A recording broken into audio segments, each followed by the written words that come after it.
So let us proceed to equation number 2 for Bernoulli's differential equation. So for this one, hindi natin alam kung ano yung dependent at saka independent variable natin to the given equation. Kasi nga, hindi siya nakaayos. So for this, kailangan muna natin ayusin yung equation natin in the form of dy over dx or dx over dy. So by means of observation, so mapapansin natin na etong dy natin, so included lang siya or isang term lang yung meron siyang effect, which is yung 2x. While naman yung dx naman natin, so affected yung tatlong term natin sa dx. So we can now say or we can conclude na mataas yung probability na yung y natin that will become our dependent variable. So let's say yung ginagol natin is yung y natin maging dependent variable. So for that to happen, so i-divide natin yung buong equation natin by 1 over, so dito naman aalisin natin yung 2x, tapos dito sa kabila, dx naman. So bago natin multiply by 1 over 2x over dx yung buong equation natin, so ayusin muna natin ito. So i-distribute muna natin yung y natin. So that will become 6y cubed minus xy minus y. So you will have dx plus 2x dy is equals to 0. So yung equation natin na to, i-divide natin, i-multiply natin by 1 over 2x dx. So unahin muna natin etong nasa last term natin. So makakancel out lang si 2x, matitira si dy, at saka si dx. Tapos lastly naman, etong nasa loob, etong sa first term natin, yung 6y cubed minus xy minus y. So, makakancel out lang dito yung value ni dx. So, matitira na i-divide natin dito sa nakaparenthesis natin na yan is yung 2x naman is equal to 0. So, if you were going to simplify that, so you will have dy over dx plus 3 y cubed over x minus, so you have y over 2 minus y over 2x is equals to 0. So for this, mapapansin natin that dy or y is our dependent variable. So, if y is our dependent variable, so possible na yung standard form natin dito that will become dy over dx plus p of x y is equals to q of x. So, for this, mapapansin natin, so meron tayong dalawa na in terms of y, which is eto at saka to. And then yung remaining term naman natin is meron siyang y cube. So we can now say na hindi siya linear differential equation. So this equation is a Bernoulli's differential equation. So meron siyang y raised to n. So aayusin natin etong differential equation natin to its standard form. So, let's copy dy over dx plus yung p of xy natin. So, gagawin lang naman natin dito is i-common factor lang natin yung y. And then, matitira na lang yan is negative. 1 half minus, dito sa second term natin, that is negative 1 over 2x. And then, itatranspose natin yung 3y cubed over x sa kabila. So, that will become 3 over x y cubed. So, now, given this equation, we can now see kung ano yung value ng p of x natin and the value of your q of x. So, for this, ito yung p of x natin. Tapos, yung susunod naman, this is our q of x. And then, ito naman, that is our y raised to n. So, yung n natin dito, that is equal to 3. So, we can now solve for the value of your z. So, z is equals to,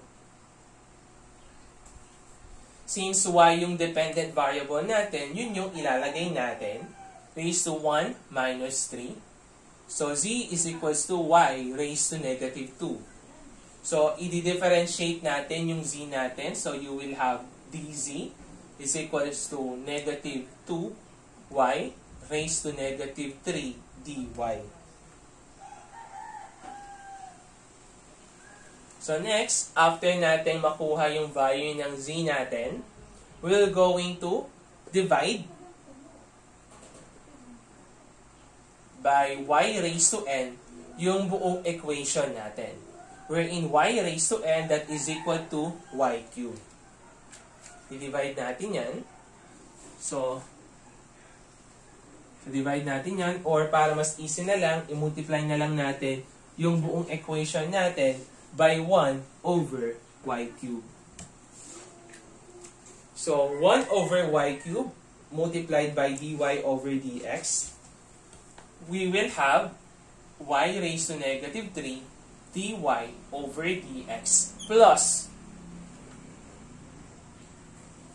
so, negative 1 half minus 1 over 2x. 1 over y cubed multiplied by y, so you will have y raised to negative 2. Lastly, maiiwan na lang dun sa right side ng equation natin yung value ng 3 over x. So, for this pala, no, since tinranspose natin yung 3y cubed over x sa kabilang equation, magiging negative yan. Okay. So, after dividing yung y raised to n natin sa buong equation natin, we will now proceed to the substitution. So, titingnan natin dito. So, ito yung y raised to negative 3 dy. So, kung titingnan natin, hawig siya dito sa value ng dz natin. If we were going to simplify that, so you will have, ayan.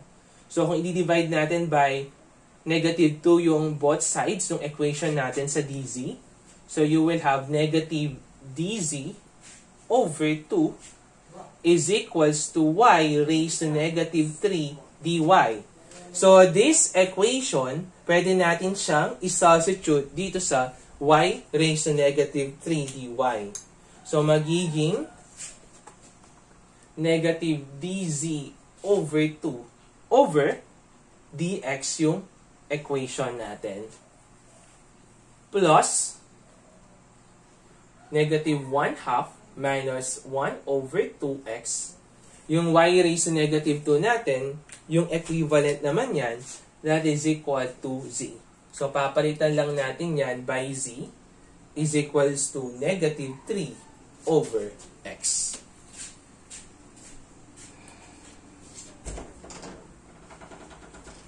Okay. Next. So, kung aayusin natin yan, ibababa lang natin yung 2 natin sa dx. So, that will become negative dz over 2 dx. So, since meron tayong 2 sa buong equation natin, para lang ma-cancel out si 2 sa dz over dx, i-multiply natin yung buong equation natin by 2. So, if we were going to multiply the whole equation by 2, Maka-cancel out lang yung 2 dito. And yung equation natin, that will become negative dz over dx plus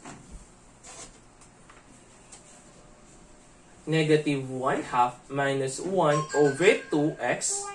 Tapos yung z natin, imumultiply lang natin siya sa 2.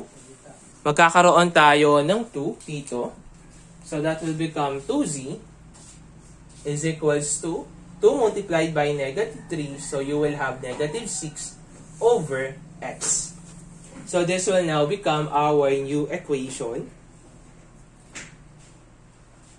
So, aayusin pa natin yan. Kung aayusin natin yan, is yung 2 natin, 2z, i-distribute natin dito sa mga nasa loob ng parenthesis natin. So, therefore, yung 2 natin dito, maka-cancel out lang. So, you will have a new equation which is equal to negative dz over dx plus negative 1 minus 1 over xz is equals to negative 6 over x.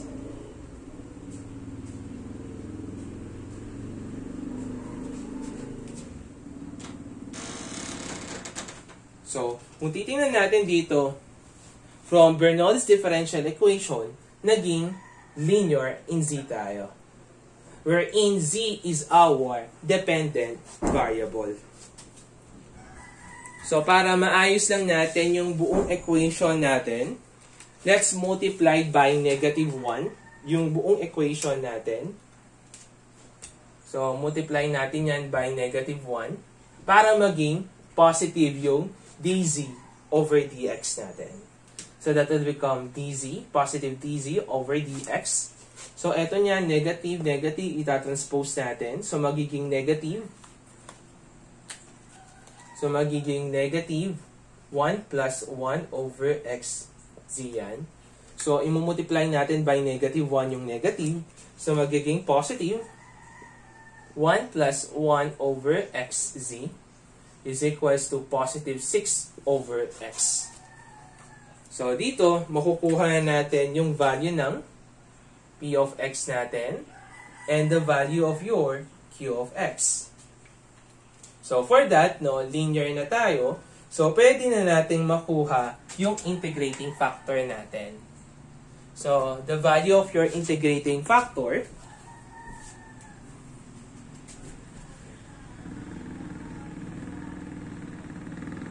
so, para makuha natin yung integrating factor natin, so that is only equal to e raised to the integral of 1 plus 1 over x dx. So, you will have e raised to x plus ln x. So, kung aayusin natin to, yung integrating factor natin, since positive yan, since plus yan, it only denotes na yung operation natin dito sa exponential na to is product or multiplication. So, we can write this one as e raised to x multiplied by e raised to ln x. Wherein e raised to ln x, that is equivalent to x.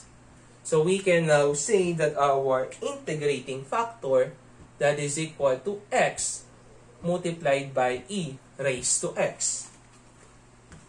So, gagawin lang naman natin is kukunin natin yung general solution. So, for us to solve for the general solution, so meron lang tayong format na sinusundan dyan. Since yung dependent variable natin is z, so we will going to write z multiplied by the integrating factor is equals to the integral of q of x, which is 6 over x multiplied by x raised to e raised to x dx. So, ang aayusin natin yan, but babaksab lang natin, but z is equals to y raised to negative 2. So, babalik lang natin yan. So, y raised negative 2 multiplied by x, e raised to x is equals to So, makakancel out lang si x dito. 6e raised to x plus c. So, this will now become your general solution for the given Bernoulli's differential equation.